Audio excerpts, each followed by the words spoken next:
The Tom Lantos Human Rights Commission held a hearing in Washington, D.C. on Wednesday to document Azerbaijan's atrocities against the indigenous Armenian population in the Republic of Artsakh, also known as Nagorno-Karabakh.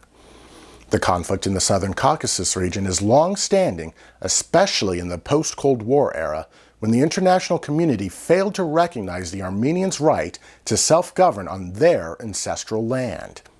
Instead, Azerbaijan was given a green light by the Western world to engage in conflict off and on since the 1990s, culminating in the 2020 war, which finally saw Azerbaijan successfully invade and claim a large portion of Artsakh.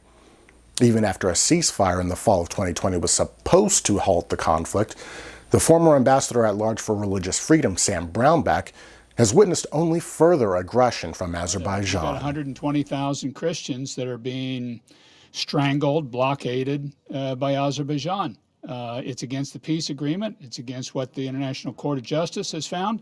And yet it's taking place. It's being backed by Erdogan, who is the probably the leading Islamist person in the world that's pushing militant Islam of any government leader in the world is President Erdogan. He just got reelected on top of that. And he's got this pan-Turkic idea of a corridor, and the one kind of sliver of land that stands between him and this pan-Turkic corridor is Armenia.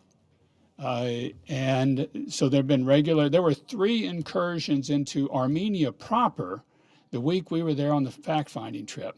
This isn't just Nagorno-Karabakh, this is into Armenia proper. Ambassador Brownback was not alone in his testimony, which called for definitive action from the United States to prevent a second Armenian genocide from happening. For those unaware, in the twilight of the Ottoman Empire, Turkish nationalists sought to cling to power by conducting a large-scale deportation and mass murder of Armenians from the territory, which would become modern-day Turkey. Under the cover of World War I, roughly from 1915 to 1918, approximately 1.5 million Armenians were killed, along with a few 100,000 Greeks, Assyrians, and other ethnic minorities. Another component these persecuted people shared was their Christian faith.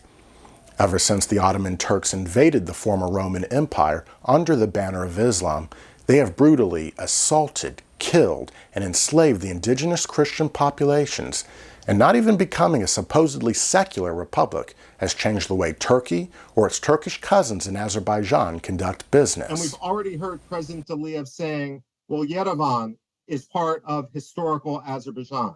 We need to nip this in the bud. We can't simply assume that this is a rhetorical excess, the way, unfortunately, we did with Saddam Hussein in 1990 before his push into Kuwait. Unfortunately, there are many Americans who deal in foreign policy that receive money from Azerbaijan to promote Azeri interests in the United States. Azerbaijan's regime, the Aliyev family, has profited off the oil fields in Baku and used the funds to engage in what is called caviar diplomacy, to bribe Western leaders and open opportunities for government cooperation. One example which has borne fruit is the decades-long partnership between Oklahoma and Azerbaijan. The Oklahoma National Guard has trained with the Azeri Army, the same Azeri Army that slit the throats of defenseless civilians in 2020. Also, Oklahoma State University representatives joined Oklahoma's Governor Kevin Stitt in a trip to Azerbaijan to increase educational partnerships in the energy and agricultural sectors. It is unknown how much Oklahoman officials and citizens know about the rabid wolves they are partnered with, because my repeated requests for comment from both college and government officials have been ignored. That is why it is necessary for Congress to take stronger measures to achieve peace in the region.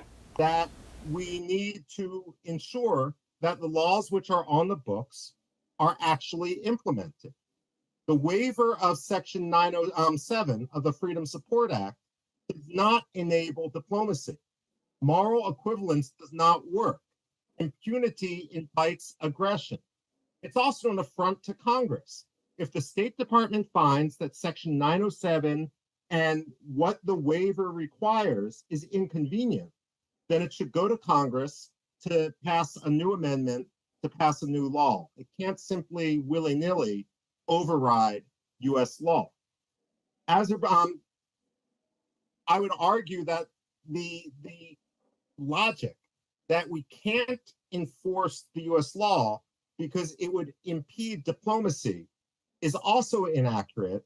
Azerbaijan is going to do what's in Azerbaijan's interest vis-a-vis Iran.